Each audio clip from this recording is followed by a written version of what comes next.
किसी भी बिजनेस में या कंपनी में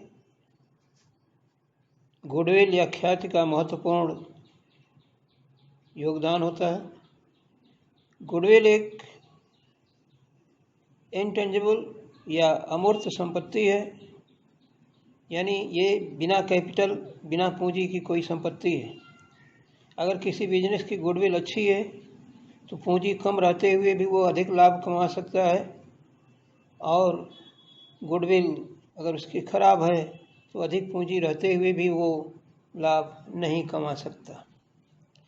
एक ही स्थान पर एक ही प्रकार के व्यापार करने वाले दो प्रतिष्ठानों में या दो कंपनियों में जो समान रूप से व्यवसाय करती हैं, कभी कभी एक का लाभ अधिक होता है, दूसरे का लाभ क्यों होता है?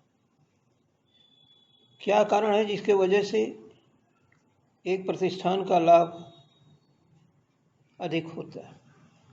उस प्रतिष्ठान की गुडविल यानी ख्याति अच्छी होती है, कस्टमर उसके पास ज़्यादा जाते हैं, सेलिंग उसकी ज़्यादा होती है,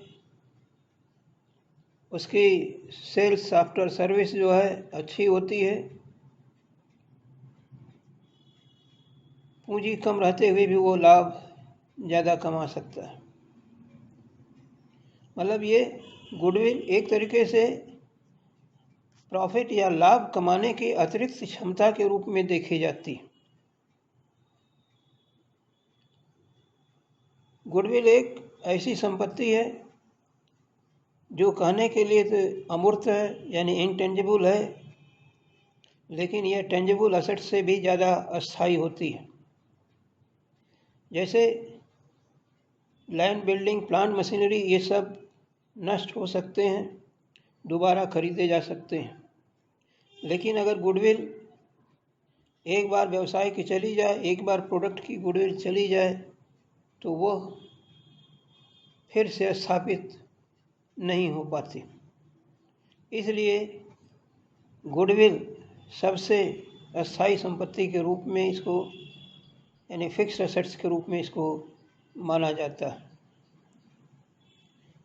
ख्याति के मूल्यांकन के लिए अकाउंट्स में क्यों ज़रूरत पड़ती है कि जब कोई बिजनेस अपना व्यवसाय बेचना चाहता है या कोई दूसरा व्यापारी किसी दूसरे व्यापारी को व्यवसाय क्रय करना चाहता है तो पहले उसका देखेगा कि गुडविल क्या है। कोई साझेदार, कोई पार्टनरशिप फर्म में कोई पार्टनर्स एडमिट हो रहा है, कोई रिटायरमेंट में जा रहा है, किसी पार्टनर की डेथ हो रही है, या पार्टनरशिप फर्म का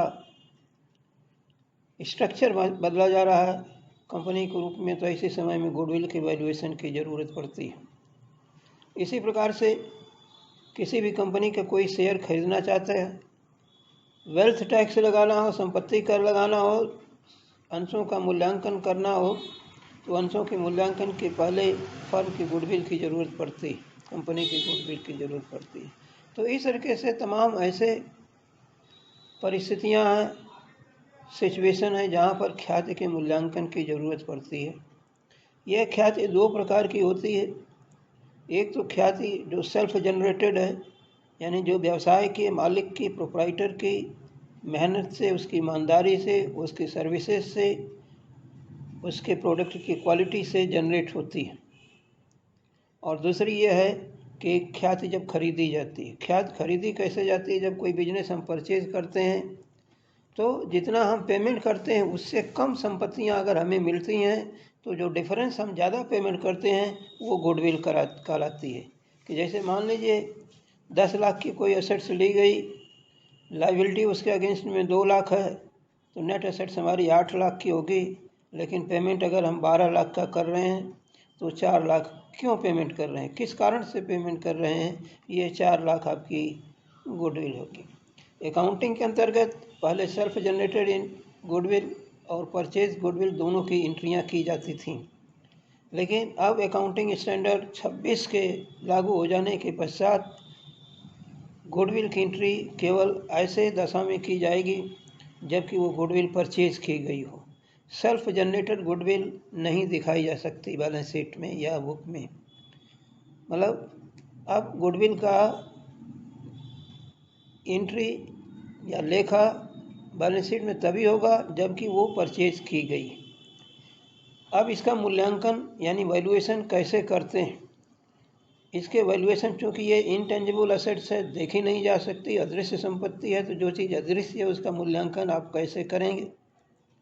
इसलिए इसका मूल्यांकन करने के लिए इसका मूल्य अधिक है कि कम है कि ज़्यादा है, ये जानने के लिए हम गुडविल किस नेचर की है उसके आधार पर करते हैं। गुडविल का नेचर क्या है? तुलना इनके 4 जानवरों से की गई है।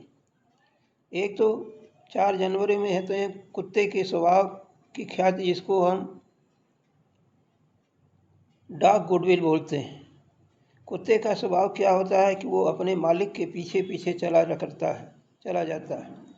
अगर किसी फर्म में, किसी कंपनी में उसका मालिक चेंज हो जाए और उसके गुडविल उसके साथ में चली जाए तो इसको हम कुत्ते के स्वभाव की ख्याति कहेंगे और इसका मूल्य अपेक्षाकृत कम होता है। बिल्ली के स्वभाव की ख्याति दूसरा तुलना की गई है, कैट गुडविल। ये बिल्ली के स्वभाव की ख्याति क्या है कि बिल्ली जब एक स्थान पर अपना जगह बना लेती है तो जल्दी उस मकान को, उस कमरे को छोड़ना नहीं चाहती। अगर किसी फर्म की गुडविल इस प्रकार की है कि कोई भी मालिक उसका बदल जाए, कोई भी उसका प्रोपराइटर बदल जाए, मैनेजमेंट बदल जाए और उसके व्यवसाय के ऊपर न कोई प्रभाव पड़े, तो उसको हम बिल्ली के स्वभाव की ख्याति कहते हैं। और इस प्रकार की ख्याति का मूल्य सबसे अधिक होता है। जैसे मान लीजिए किसी बैंक का, नेशनलाइज बैंक का, किसी राष्ट्रीयकृत बैंक को ले लीजिए, किसी सरकारी बैंक को ले लीजिए, या तमाम ऐसे प्राइवेट सेक्टर के में भी हैं कि बैंकों के मैनेजर बदला करते हैं लेकिन उनका कोई असर उस व्यवसाय पर नहीं पड़ता उनके। तो ये इनकी ख्याति जो है उस नाम की वजह से होती है, इनकी गुडविल कहीं चेंज नहीं होती।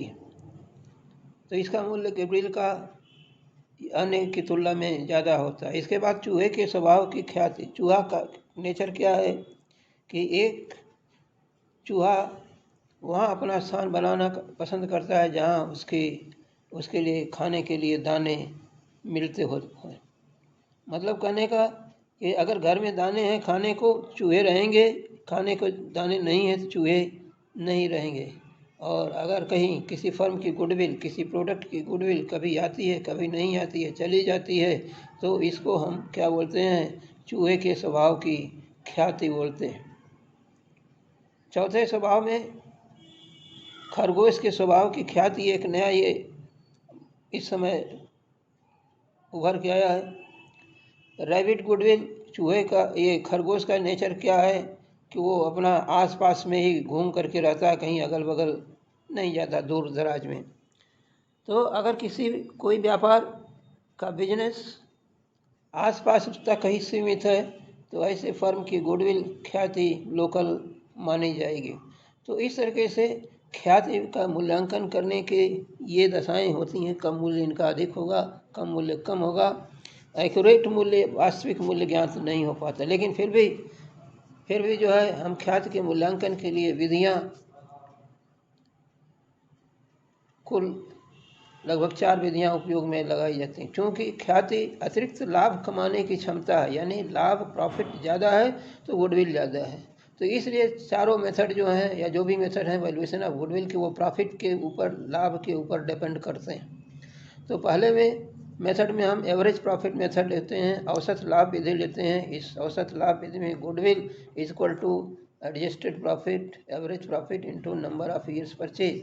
मतलब ये लाभ पिछले 3 साल, पिछले 4 साल में किस नेचर से रहा, किस का इसका प्रॉफिट का क्या ट्रेंड रहा, बढ़ने का कितना रहा, और आगे ये कितने साल तक होने का उम्मीद है।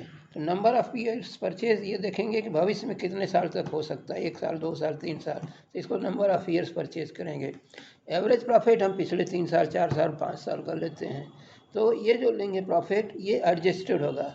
एडजस्टेड का मतलब इसमें केवल हम ऑपरेटिंग प्रॉफिट, एक तरीके से कहीं एबनॉर्मल प्रॉफिट लॉस इसमें एडजस्ट कर दिया जाता है, जो मतलब आगे फ्यूचर में नहीं होंगे। तो ये जो है आपका adjusted average profit into number of years purchase. Adjusted average profit में क्या करते हैं कि टोटल एडजस्टेड प्रॉफिट लेंगे और कितने साल का प्रॉफिट आपके लिया गया उससे डिवाइड कर देंगे। इसके बाद हम वेट लेते हैं, वेटेड एवरेज प्रॉफिट मेथड। मतलब ये जैसे पहले साल आपका लाभ कम होता है, दूसरे साल कुछ ज़्यादा होना चाहिए, तीसरे साल कुछ और ज़्यादा होना चाहिए, तो ये साल दर साल हमारा 1, 2, 3 का ये बढ़ना चाहिए। तो इसको हम वेट लिखते हैं, इसका हम भार निकालते हैं, यानी पहले साल की अपेक्षा दूसरे साल में दूना होना चाहिए, तीसरे साल में 3 गुना होना चाहिए, चौथे साल में 4 गुना होना चाहिए, कितना गुना होना चाहिए ये वेट कहलाता है। तो इसमें हम goodwill equal to weighted average profit into number of years purchase निकालते हैं। वेटेड एवरेज प्रॉफिट के लिए जो ईयर का प्रॉफिट लेते हैं उसमें उस साल का वेट से मल्टीप्लाई करके प्रोडक्ट निकालते हैं और टोटल प्रोडक्ट करके हम भाग देते हैं टोटल वेट से। इसके बाद जो दूसरा मेथड है सुपर प्रॉफिट मेथड है, अधिकतम लाभ अधिलाभ विधि इसको बोलते हैं, कि अन्य फर्मों से जो सामान्य लाभ नॉर्मल प्रॉफिट होना चाहिए उससे कितना प्रॉफिट ज़्यादा अर्न हो रहा है, इसको हम सुपर प्रॉफिट करते हैं। क्योंकि गुडविल एक अतिरिक्त लाभ कमाने की क्षमता है, तो goodwill equal to super profit into number of years purchase लिखते हैं। सुपर प्रॉफिट क्या है कि जो नॉर्मल प्रॉफिट होना चाहिए उससे वास्तविक लाभ एवरेज प्रॉफिट कितना ज़्यादा है। तो super profit equal to actual average profit minus normal profit. Average profit निकालने का तरीका वही जैसे निकालते हैं।